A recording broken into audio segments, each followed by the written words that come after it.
Green is not a creative color. This nonsensical statement is from the 2011 viral video, Don't Hug Me, I'm Scared. If you're of a certain age, you may remember when this video was making the rounds and being quoted a lot. Green is not a creative color was generally talked about like any other piece of LOL random humor from the time. At least among the people I knew, Don't Hug Me, I'm Scared was popular because of its combination of creepiness and nonsensicality. Teenagers liked this video because it had similar qualities to other unsettling viral videos like Salad Fingers. It's disturbing and full of moments that make you go, huh? Including, green is not a creative color. Green is not a creative color? What the heck does that mean? Now that I'm an adult, I'm able to watch Don't Hug Me, I'm Scared and think a bit more deeply about its themes. Sure, the video is creepy and surreal, but I think it also has some things to say underneath the apparent nonsense. I started thinking about this because of the video essay by Patricia Taxon titled The Autistic Horror of Don't Hug Me, I'm Scared, which discusses how the video can be related to the often horrific experience of being an autistic child in a special ed classroom.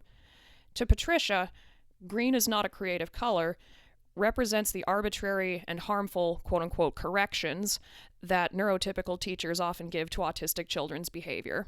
I think this is definitely true and can also be applied more broadly. I am autistic as well, but I thankfully had a very different autistic experience. My mom homeschooled me until 8th grade because I was autistic. She didn't know that I was autistic. What she knew was that I was extremely intelligent and somehow different from most children in a way that would probably not make me well suited for the standardized environment of elementary school. And because I was the youngest, she had time to dedicate to helping me learn in my own individual way. She even let me hold my pencil, quote, incorrectly, because holding a pencil my preferred way was obviously not causing me problems. I could write and draw at a level far beyond most kids my age, and holding a pencil, quote, correctly never worked for me. Still doesn't. I have 3 older siblings, including an extremely intelligent sister who is not autistic, as well as 2 brothers who were diagnosed with autism in adulthood. My sister and the older of my 2 brothers found kindergarten frustratingly boring because they were so far ahead of the other kids.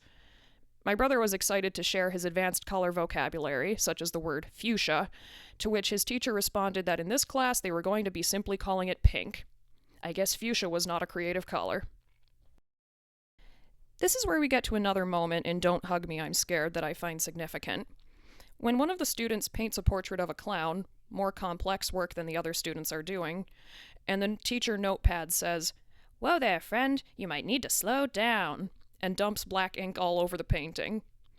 To me, this moment represents the ways that the school system, especially in early grades, can force high-achieving children to conform to whatever is considered the standard for their age because being ahead of the other kids is inconvenient in a system built around standardization. Elementary school classrooms are generally not designed to accommodate kids who are super smart. I'm not faulting teachers for this. They are teaching the way they were taught to teach, which does work for the majority of kids, and they have a difficult job that I could never do. For my first 2 or so years of college, I thought I was going to become an elementary school teacher. Pretty ironic, right, considering I never went to elementary school? This was my mom's idea. She thought I would be great for the job because I love spouting facts and explaining things, and I thought elementary school teacher sounded like a nice, easy answer for what I was going to do with my life. It turns out that I don't enjoy being around children enough to have such a job.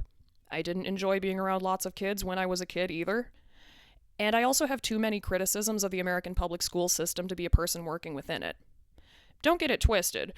I'm not in favor of privatization of schools, and I think homeschooling only works in specific cases. I'm just not teacher material. There were a few things that tipped me off to this fact, one of which was when I was observing in a kindergarten classroom, and the teacher corrected a student for coloring his frog blue.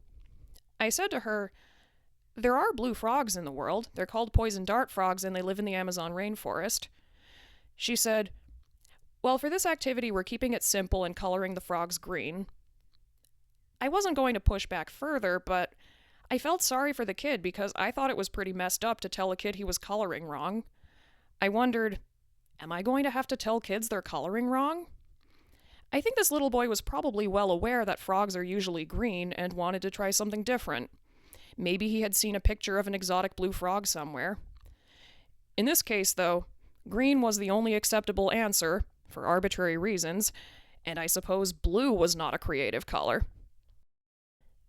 There's an inherent contradiction in an adult telling children how they ought and ought not to think creatively, and I think that's the main point of Don't Hug Me, I'm Scared. My ex said a while back that he felt Don't Hug Me, I'm Scared was about telling kids what to think. Green is not a creative color is a nonsensical statement, but I don't think it's meaningless. I think many people can relate to an adult saying something like this to them when they were children, especially if they were autistic or just very intelligent. What does green is not a creative color mean? I think it means you're thinking wrong, but we won't give you a good reason that you're wrong. Just do what you're told.